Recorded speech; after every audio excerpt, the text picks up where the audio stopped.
This modular framework dissects the layered motivational architecture of pro-life advocacy, not to endorse or refute, but to illuminate. Each module isolates a distinct ethical, emotional, or strategic logic, from ontological claims about fetal personhood to evolutionary triggers of moral intuition, from cultural regulation through sexual deterrence to existential reverberations shaped by trauma and mortality salience. By parsing these motivations into discrete yet interlocking components, the framework enables adversarial stress testing, cognitive dissonance mapping, and narrative dramatization. It is designed for interdisciplinary use: philosophical, psychological, theological, and narrative, inviting both critique and empathetic engagement. Whether used to surface contradictions, scaffold rebuttal ladders, or dramatize ethical tension through character arcs, this structure offers a diagnostic lens into the moral grammar of pro-life belief. Ontological foundations. Sanctity of human life. Life is sacred from conception, often rooted in religious doctrine, e.g. Imago Dei, but also supported by secular views of human exceptionalism or rational dignity. Moral status of the fetus. The embryo/fetus is seen as a full moral subject, deserving of protection regardless of developmental stage. The fetus's vulnerability evokes protective instincts akin to caring for the wounded or young, leveraging evolutionary psychology and moral intuition. Metaphors of powerlessness.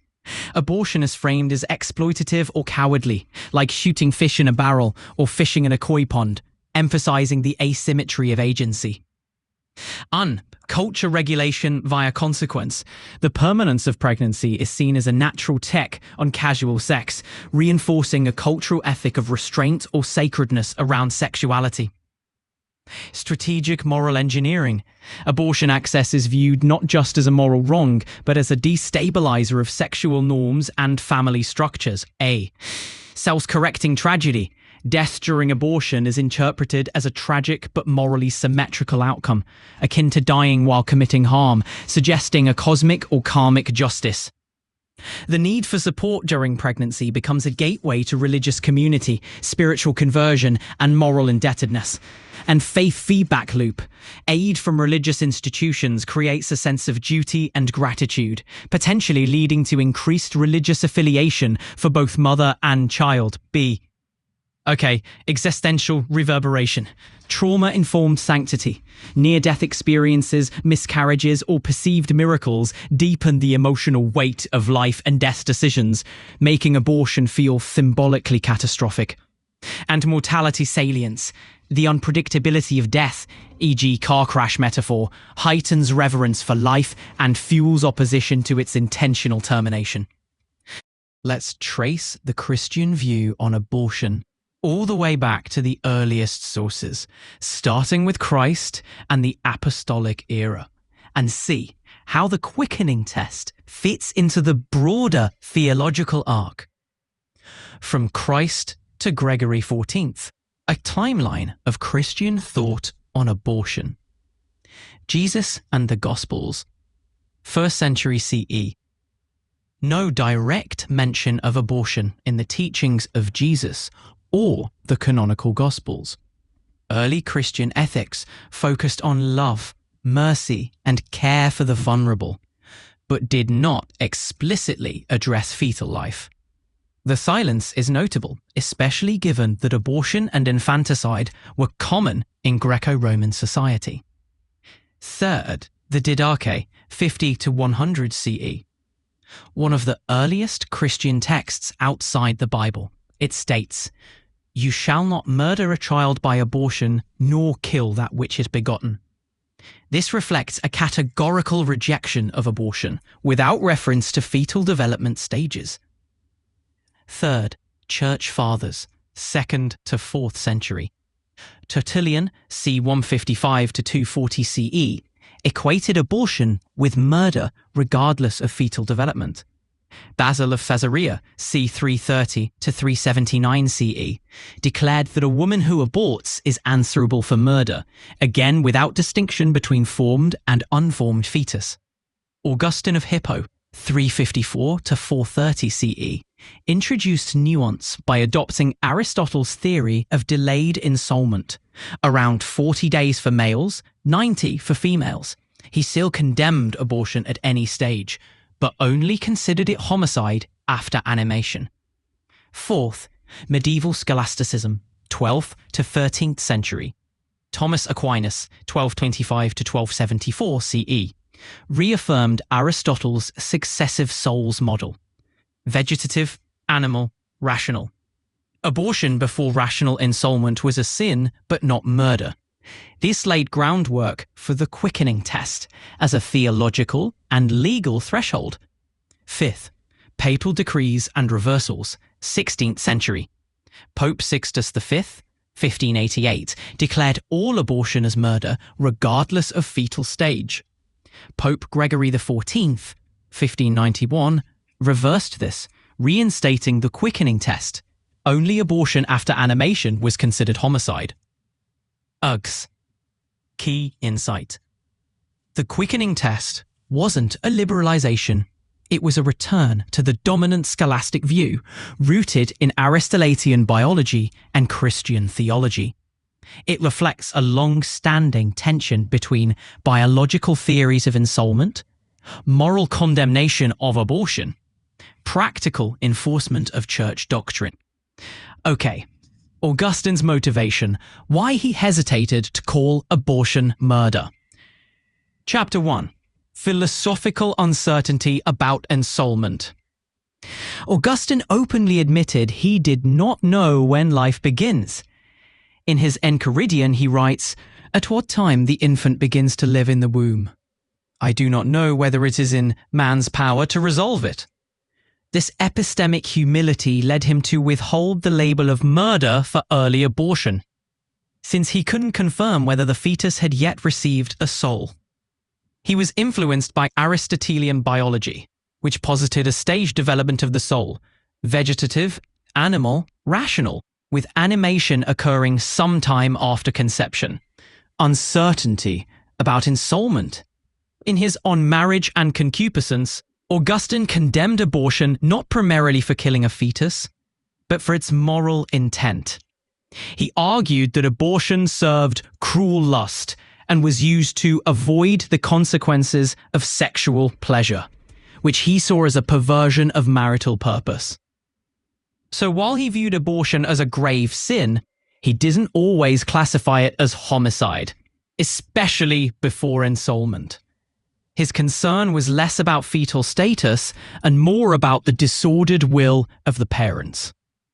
Uncertainty. Pastoral and doctrinal pragmatism. Augustine was navigating a world where Roman law and Stoic philosophy sometimes treated abortion as morally neutral or even virtuous. By softening the language around murder, he could avoid alienating converts steeped in Greco-Roman norms, preserve theological coherence with his views on original sin, resurrection, and divine justice, leave room for doctrinal development, acknowledging that the church might later clarify the moment of ensoulment. Summary. Not a retreat, but a reframing. Augustine didn't liberalize abortion ethics. He reframed the moral gravity around intent, uncertainty, and theological anthropology. His hesitation to call early abortion murder wasn't moral laxity. It was philosophical caution rooted in epistemic humility and pastoral strain. Pope Pius IX and the 1869 encyclical Apostolicae Sedis Moderationi, historical context, legal power and papal authority. In 1869, Pope Pius IX still held temporal power over the papal states, though this was rapidly eroding due to Italian unification. His encyclical Apostolicae Sedis Moderationi was part of a broader effort to streamline and centralize church penalties, especially automatic excommunications, latae sententiae. This document became the definitive source of canonical censures, replacing centuries of fragmented disciplinary decrees. Doctrinal shift, from quickening to conception. Pius IX abolished the distinction between animated and unanimated fetuses, terminology rooted in Aristotelian biology and long used to determine moral culpability in abortion cases.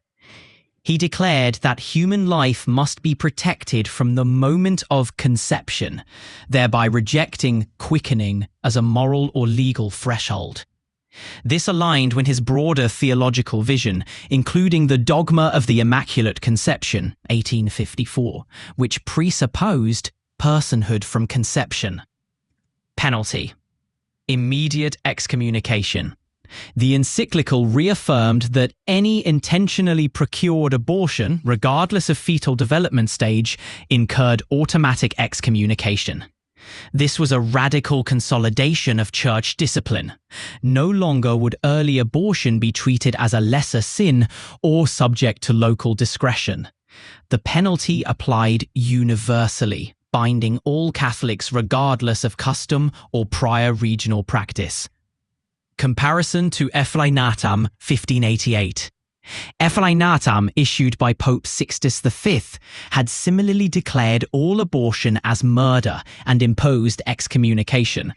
However, it was rescinded just 3 years later by Gregory XIV, who reinstated the quickening test. Pius IX's 1869 encyclical revived and entrenched the severity of Efflainatam, but with greater canonical permanence. Diagnostic insight. This moment marks a decisive rupture with centuries of nuanced moral theology. The Church moved from philosophical ambiguity, Augustine, Aquinas, through biological thresholds, quickening, animation, to a legal absolutism. Conception equals personhood, and abortion equals excommunication. The dogma of the Immaculate Conception, a theological foundation for personhood at conception, defined in Ineffabilis Deus, 1854. Pope Pius IX solemnly declared, "The most blessed Virgin Mary, in the first instant of her conception, was preserved free from all stain of original sin." This wasn't just a Marian privilege, it was a doctrinal statement about the beginning of personhood. The phrase, "first instant of her conception," affirms that Mary was a full human person from the moment of fertilization. Her body and soul were substantially united at that instant, not gradually formed or animated later. This rejected the older Aristotelian view of delayed ensoulment and reframed conception as the ontological beginning of personhood. The theological implications for abortion doctrine. By affirming Mary's personhood from conception, Pius IX established a universal anthropological principle. If Mary was a person from conception, then all humans must be presumed persons from conception. This made quickening irrelevant. The moral status of the fetus no longer depended on movement or developmental milestones. It provided the theological justification for the 1869 encyclical Apostolicae Sedis Moderatione, which imposed automatic excommunication for any procured abortion, regardless of fetal stage. Integration with redemption theology. The dogma also served a soteriological purpose. Mary's Immaculate Conception was a preservative redemption. She was saved from sin by Christ before she could incur it. This reinforced the idea that life begins at conception, and that divine grace can operate from that moment onward. It elevated the moral gravity of abortion, framing it not just as a sin against the body, but as a violation of a soul already within God's redemptive plan. So, diagnostic insight. Pius IX's theological architecture collapses the distinction between biology and personhood. By rooting moral status in divine election and metaphysical dignity, he bypasses empirical thresholds like quickening and animation. This move closes the door on centuries of philosophical ambiguity, centralizes conception as the moment of moral and spiritual significance, codifies a metaphysical anthropology that still undergirds Catholic bioethics today. The Most Blessed Virgin Mary was from the first moment of her conception preserved immune from all stain of original sin. This is a magisterial statement, not a scriptural quote. It reflects the authority of the papacy to define doctrine, especially on matters not explicitly laid out in Scripture. Again, biblical allusions, not direct quotes. Catholic theologians argue that the Immaculate Conception is implicitly supported by Scripture, though not directly stated. Common references include Luke 1:28, "Hail, full of grace," interpreted as a sign of sinlessness. Genesis 3:15, "I will put enmity between you and the woman," seen as a prophecy of Mary's unique role. Revelation 12, "the woman clothed with the sun," symbolically linked to Mary. But none of these verses explicitly say Mary was conceived without original sin. That's why the doctrine is considered part of sacred tradition, not direct biblical revelation. Over here, we've got something that was a proper dogmatic statement, you see. The Church builds theological conclusions from a mix of biblical hints, philosophical reasoning, and magisterial authority. The Immaculate Conception is a metaphysical claim about personhood and grace, not a historical or narrative event found in Scripture.